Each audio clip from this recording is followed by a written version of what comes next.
नमस्कार, मैं हूं राजेश श्रीवास्तव। आज उत्तर प्रदेश के छठे चरण के लिए पोलिंग शुरू हो गई है। जब मैं आपसे बात कर रहा हूं तो कुछ देर पहले ही इस छठे चरण के लिए मतदान शुरू हो चुका है। ये वो चरण है जो बेहद अहम माना जा रहा है, क्योंकि अब सिर्फ उत्तर प्रदेश का आज के बाद एक चरण और बचा है जब अंतिम चरण के मतदान होंगे। आज जो चरण है वह जिन 57 सीटों पर चुनाव हो रहा है, 10 जिलों की 57 विधानसभा सीटों पर यह चरण बेहद अहम है, क्योंकि कहा जाता है कि इस चुनाव में जो जिस धरती पर आज इस चरण पे चुनाव हो रहा है वो धरती बदलावों की है। उस धरती ने तमाम ऐसे समीकरण दिए हैं, तमाम ऐसे प्रयोग दिए हैं जिन प्रयोगों को देश और दुनिया ने सलाम किया है। इस धरती पर तमाम सारे प्रयोग इसलिए मैं कह रहा हूँ क्योंकि आज जिस चरण पे चुनाव है वह गौतम बुद्ध की धरती है, सिद्धार्थनगर है, यहाँ कुशीनगर है, यहाँ पर देवरिया है, यहाँ पर जो है बलरामपुर है, यहाँ पर गोरखपुर है। ये वो धरती है जो एक साधु संतों की धरती भी कही जाती है, तो ये माफियाओं की धरती भी कही जाती है। इसी धरती पर गौतम बुद्ध ने ज्ञान पाया था। गौतम बुद्ध की धरती भी इसी चरण में आती है। तो यहीं पर जिन अटल बिहारी वाजपेयी को भारतीय जनता पार्टी का पुरोधा पुरुष कहा जाता है और उत्तर प्रदेश ही नहीं देश की राजनीति का एक अहम केंद्र माना जाता है, उन अटल बिहारी वाजपेयी को भी जमीन इसी चरण की धरती ने दी। जी हाँ, जब लखनऊ और मथुरा की धरती से विधायक चुनाव हारे अटल बिहारी वाजपेयी, तब बलरामपुर की संसदीय सीट से वो सदन में पहुंचे थे।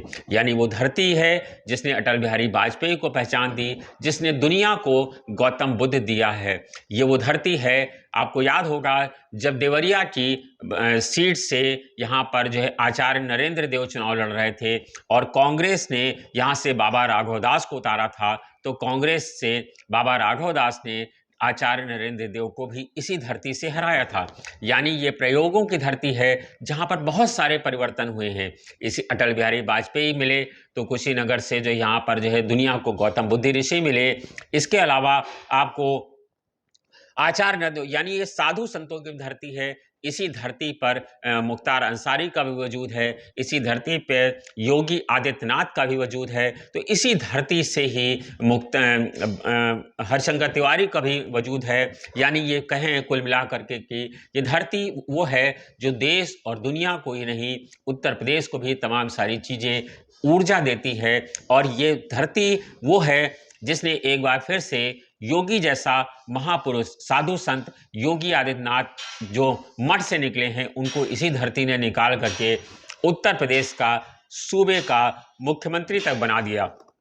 इसीलिए कहा जाता है ये प्रयोगों की धरती है, यहाँ पर दिग्गजों की परीक्षा होती रहती है। आज जिस चरण में चुनाव हो रहा है, छठे चरण का चुनाव है, यहाँ 57 सीटों की 10 जिलों की 57 सीटों पर चुनाव हो रहा है। जिस जिलों में चुनाव है उसमें बलरामपुर है, अंबेडकर नगर है, सिद्धार्थनगर है, बस्ती है, संत कबीर नगर है, महाराजगंज है, गोरखपुर है, कुशीनगर है, देवरिया है, तो बलिया भी है। चंद्रशेखर की धरती बलिया भी इसी पर धरती है। बागी बलिया जिसे हम कहते हैं वह भी इसी पर है।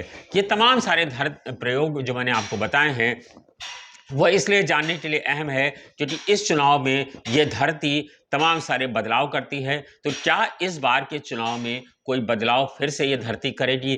इसी के चलते, क्योंकि आपको याद होगा जब 2012 का चुनाव हुआ था, तब 2012 के चुनाव में जिस भारतीय जनता पार्टी को महज 11 सीटों में से एक सीट मिली थी, उसी 2017 में इसी धरती से भारतीय जनता पार्टी को प्रचंड बहुमत मिला और भारतीय जनता पार्टी ने इस सूबे में सरकार बना ली। यानी ये धरती बराबर बार बार मैं ये कह रहा हूँ, धरती बदलाव करती है।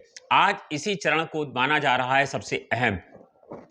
पिछले चुनाव में इसी 57 सीटों पर जो चुनाव हुआ था उसमें से 46 पर भारतीय जनता पार्टी, एक पर अपना दल सोनेलाल पटेल और एक पे ओम प्रकाश राजभर जीते थे।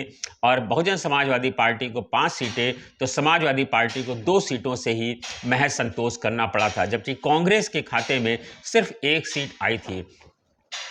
यानी ये साफ है कि 57 सीटों में से 46 पर भारतीय जनता पार्टी थी। और अब जब आज चुनाव हो रहा है तब गोरखपुर से सबसे अहम जो सीट है वह योगी आदित्यनाथ की सीट है। योगी आदित्यनाथ की भले इसे गोरखपुर को योगी आदित्यनाथ का गढ़ कहा जाता हो, लेकिन आपको यह भी याद होगा कि जब पिछला लोकसभा का चुनाव था तो इसी गढ़ से भारतीय जनता पार्टी को हार का स्वाद भी चखना पड़ा था। हालांकि उसके तमाम सारे नेतार्थ निकाले जा रहे थे। कभी कहा जा रहा था कि योगी आदित्यनाथ की पसंद की लोगों को सीटों पसंद के लोगों को मोदी सरकार ने टिकट नहीं दिया था लोकसभा चुनाव में, इसलिए हार का स्वाद चखना पड़ा। तो कभी ये कहा गया कि योगी आदित्यनाथ को हरशंकर तिवारी को भाजन बनना पड़ा, हरशंकर तिवारी ने ही भारतीय जनता पार्टी को वहां से चुनाव हरवाया था। ये तमाम सारे मिथक हैं जो लोकसभा चुनाव से चलते चले आ रहे हैं, लेकिन इस बार ऐसा कोई नहीं प्रयोग हो रहा है। इस बार योगी आदित्यनाथ के पसंद के लोगों को टिकट दिया गए हैं। इस बार योगी आदित्यनाथ की प्रतिष्ठा इसीलिए गोरखपुर में दांव पर लगी है। वह सत्तारूढ़ दल के मुख्यमंत्री हैं, ऐसे में वह खुद चुनाव लड़ रहे हैं। जब मुख्यमंत्री खुद चुनाव लड़ता है तो आसपास की सीटों पर भी उसका प्रभाव देखने को मिलता है। ऐसे में गोरखपुर से अगर योगी आदित्यनाथ बड़ी संख्या में भाजपा के उम्मीदवारों को नहीं जिता पाते हैं तो उनकी प्रतिष्ठा भी दांव पर फंसेगी। यह वो क्षेत्र है जहां पर इस बार मुख्तार अंसारी ने अपने बेटे अब्बास अंसारी को भी सुभाषपा यानी ओम प्रकाश राजभर की सीट से पार्टी से उतारा है। तो अपने बड़े भाई सिवगतुल्ला अंसारी के बेटे मन्नर अंसारी को भी उतारा है। मुन्ना अंसारी जो है वो समाजवादी पार्टी की साइकिल से गाजीपुर की मोहम्मदाबाद सीट से अपनी किस्मत आजमा रहे हैं। यहाँ पर हरशंकर तिवारी भी इस बार भारतीय जनता पार्टी के विरोध में खम ठोक रहे हैं। हालांकि हरशंकर तिवारी ने अब सक्रिय राजनीति से संन्यास ले लिया है, लेकिन उनके बेटे विनय शंकर तिवारी और कुशल तिवारी दोनों इस बार साइकिल चला रहे हैं। तमाम सारे प्रयोग इस बार चुनाव में देखने को मिलेंगे। मैं बार बार इसी बात को कह रहा हूं क्योंकि देखिए, इस बार ओम प्रकाश राजभर जो पिछली बार भारतीय जनता पार्टी के साथ मिलकर चुनाव लड़े थे, उस बार उन्हें एक सीट मिली थी, और इस बार ओम प्रकाश राजभर ने भारतीय जनता पार्टी से बगावत कर ली है और इस बार वो समाजवादी पार्टी के साथ खड़े हुए हैं और उन्होंने योगी आदित्यनाथ, भारतीय जनता पार्टी को हर मंच पर कोसने का काम किया है। ऐसे में देखना ये होगा कि ओम प्रकाश राजभर कितनी सीटें निकाल पाते हैं, और तो और खुद उनकी सीट भी बहुत सारे विवादों में फंसी हुई है। इस बार ओम प्रकाश राजभर को खुद अपनी सीट निकाल पाने में कामयाब हो पाते हैं, यह भी देखना होगा। दूसरा, इस चुनाव से इसी चुनाव में इसी धरती पर स्वामी प्रसाद मौर्य भी हैं, जिन्होंने भारतीय जनता पार्टी से बगावत कर ली है और भारतीय जनता पार्टी से बगावत करके वो इस बार वो भी साइकिल के साथ जा पहुंचे हैं। अब यह भी देखना होगा कि स्वामी प्रसाद मौर्य अपनी सीट निकाल पाते हैं कि नहीं निकाल पाते हैं। उनके साथ भी तमाम सारे विवाद हुए। कल उनके काफिले पर, परसों उनके काफिले पर हमला हुआ। कल उनके बेटे को पुलिस हिरासत में लिया गया। संघमित्रा बेटी उनकी जो भारतीय जनता पार्टी से सांसद है, अंतिम समय तक भारतीय जनता पार्टी में रही, लेकिन चुनाव से ठीक एक दिन पहले जब पिता पर हमला हुआ तब उन्होंने ये वादा किया कि भारतीय जनता पार्टी को हराओ और मेरे पिता को जिताओ। यानी ये तमाम समीकरण निकल करके आ रहे हैं, ये वो बता रहे हैं कि इस बार इस धरती पर कुछ बड़ा संदेश जाएगा। अगर ओम प्रकाश राजभर, स्वामी प्रसाद मौर्य सरीखे लोग हारते हैं तो ये धरती संदेश देगी कि इस धरती पर बगावत नहीं चलती है, लेकिन इस धरती पर बागी बलिया भी है जो बगावत के लिए जानी जाती है। आपको याद होगा, इस पूरे 5 साल जो नेता भारतीय जनता पार्टी के सबसे ज़्यादा चर्चा में रहे, जो अब विवादों में जाने जाते थे, सुरेंद्र कुमार बैरिया बलिया से थे, इस बार उन्होंने भी पाला बदल लिया है। वो भारतीय जनता पार्टी के बजाय निर्दलीय सीट से चुनाव में अपना दावा ठोक रहे हैं और वो चुनाव में मैदान में है।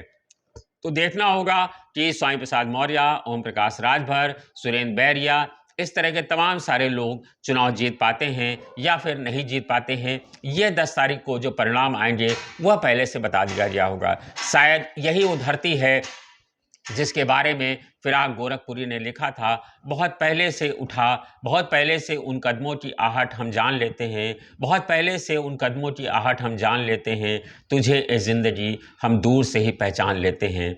तो अब ये ज़िंदगी की आहट ये कदमों की आहट, ये सियासत की आहट, इस धरती को कितने लोग पहचान पाते हैं, ये आज जो लोग मतदान कर रहे हैं वो लोग तय करेंगे।